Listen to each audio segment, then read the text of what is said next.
రాష్ట్రంలో 46,447 చెరువులు ఉన్నాయి గుర్తించినామన్నారు. ప్రతి సంవత్సరం 20% చెరువులను రిపేర్స్ చేసి 5 సంవత్సరాలలో మొత్తం పూర్తి చేస్తామన్నారు. ఫేజ్ 1 ఫేజ్ 2 ఇప్పటికి పూర్తి అయిందని ప్రభుత్వం చెప్తుంది. Phase 2 ongoing project.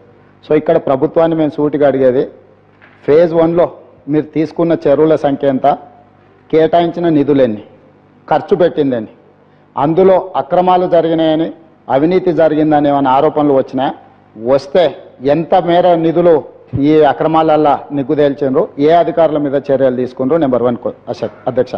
Number 2 phase 2లో కూడా సిమిలర్గా మీరు తీసుకున్న చెరువులు దాదాపుగా మా దృష్టికి వచ్చిన మేరకు 9,000 చిల్లర తీసుకున్నారు, కానీ మంజూరైనవి 8,913. సెప్టెంబర్ వరకు మాకున్న సమాచారం మేరకు 267 చెరువులు మాత్రమే పూర్తయినాయని సమాచారం అందుతుంది అధ్యక్ష. కాబట్టి ఫేజ్ 2లో కూడా ఎన్ని చెరువులను ప్రభుత్వం టేకప్ చేసింది, అడ్మినిస్ట్రేటివ్ శాంక్షన్ ఇచ్చింది, ఎన్ని చెరువులు ఈ రోజు వరకు పూర్తయినాయి, నిధుల కేటాయింపులు ఎన్ని, ఖర్చు పెట్టినవన్నీ కూడా వివరాలు చెప్పాలి. అదేవిధంగా ములుగు నియోజకవర్గానికి సంబంధించి మంత్రి గారి దృష్టికి అక్కడ జరిగిన అవినీతి మీద ఏమైనా ఫిర్యాదులు వచ్చినాయా, దాని మీద మంత్రి గారు ఏమన్నా విచారణకు ఆదేశించండా, విచారణలో తేలిన అంశాలు ఏంటి, అవినీతి జరిగిందనా లేకపోతే అధికారుల మీద మంత్రి గారు ఏమైనా చర్యలు తీసుకోమని చెప్పిండ్రా అనేది స్పష్టత ఇవ్వాలి అధ్యక్ష. అదేవిధంగా ఈ చెరువుల కబ్జాలను కూడా ఎంతటి వారైనా కూడా ఖచ్చితంగా తొలగిస్తాం. ఈ చెరువులే వరప్రదాయిని తెలంగాణ ప్రాంతానికని పదే మంత్రివర్యులు కానీ ప్రభుత్వం కానీ చెప్తా వచ్చింది. అయితే ప్రధానంగా సినిమా హీరోలు అంటే ప్రజలకు ఆదర్శంగా ఉండేవాళ్ళు, మంచిని ప్రజలకు బోధించేవాళ్ళు, వాళ్ళని ఆదర్శంగా సమాజం తీసుకుంటుంది.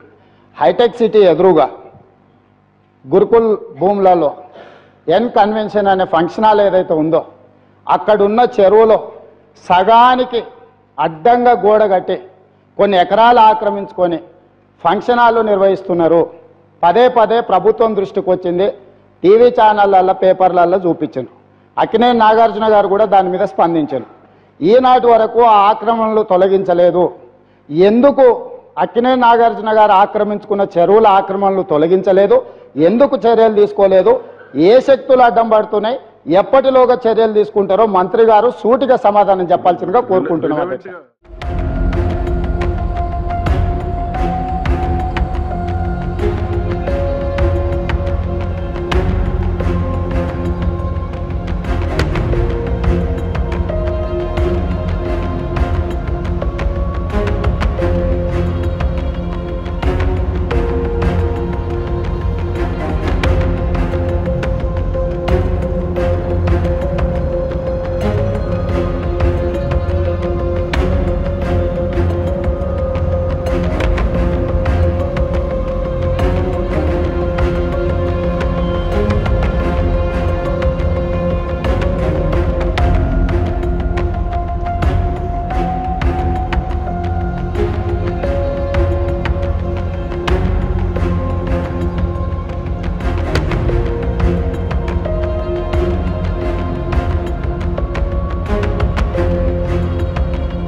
రాష్ట్రంలో 46,447 చెరువులు ఉన్నాయి గుర్తించినామన్నారు. ప్రతి సంవత్సరం 20% చెరువులను రిపేర్స్ చేసి 5 సంవత్సరాలలో మొత్తం పూర్తి చేస్తామన్నారు. ఫేజ్ 1, ఫేజ్ 2 ఇప్పటికి పూర్తి అయిందని ప్రభుత్వం చెప్తుంది. Phase 2 ongoing project. సో ఇక్కడ ప్రభుత్వాన్ని మేము సూటిగా అడిగేది, ఫేజ్ 1లో మీరు తీసుకున్న చెరువుల సంఖ్య ఎంత, కేటాయించిన నిధులెన్ని, ఖర్చు పెట్టిందని, అందులో అక్రమాలు జరిగినాయని, అవినీతి జరిగిందని ఏమైనా ఆరోపణలు వచ్చినాయా, వస్తే ఎంత మేర నిధులు ఈ అక్రమాలల్లో నిగ్గుదేల్చిండ్రు, ఏ అధికారుల మీద చర్యలు తీసుకుండ్రు. నెంబర్ 1 అధ్యక్ష. నెంబర్ 2 ఫేజ్ 2లో కూడా సిమిలర్గా మీరు తీసుకున్న చెరువులు దాదాపుగా మా దృష్టికి వచ్చిన మేరకు 9,000 చిల్లర తీసుకున్నారు, కానీ మంజూరైనవి 8,913. సెప్టెంబర్ వరకు మాకున్న సమాచారం మేరకు 267 చెరువులు మాత్రమే పూర్తయినాయని సమాచారం అందుతుంది అధ్యక్ష. కాబట్టి ఫేజ్ 2లో కూడా ఎన్ని చెరువులను ప్రభుత్వం టేకప్ చేసింది, అడ్మినిస్ట్రేటివ్ శాంక్షన్ ఇచ్చింది, ఎన్ని చెరువులు ఈ రోజు వరకు పూర్తయినాయి, నిధుల కేటాయింపులు ఎన్ని, ఖర్చు పెట్టినవన్నీ కూడా వివరాలు చెప్పాలి. అదేవిధంగా ములుగు నియోజకవర్గానికి సంబంధించి మంత్రి గారి దృష్టికి అక్కడ జరిగిన అవినీతి మీద ఏమైనా ఫిర్యాదులు వచ్చినాయా, దాని మీద మంత్రి గారు ఏమన్నా విచారణకు ఆదేశించండా, విచారణలో తేలిన అంశాలు ఏంటి, అవినీతి జరిగిందనా లేకపోతే అధికారుల మీద మంత్రి గారు ఏమైనా చర్యలు తీసుకోమని చెప్పిండ్రా అనేది స్పష్టత ఇవ్వాలి అధ్యక్ష. అదేవిధంగా ఈ చెరువుల కబ్జాలను కూడా ఎంతటి వారైనా కూడా ఖచ్చితంగా తొలగిస్తాం. ఈ చెరువులే వరప్రదాయిని తెలంగాణ ప్రాంతానికని పదే మంత్రివర్యులు కానీ ప్రభుత్వం కానీ చెప్తా వచ్చింది. అయితే ప్రధానంగా సినిమా హీరోలు అంటే ప్రజలకు ఆదర్శంగా ఉండేవాళ్ళు, మంచిని ప్రజలకు బోధించేవాళ్ళు, వాళ్ళని ఆదర్శంగా సమాజం తీసుకుంటుంది.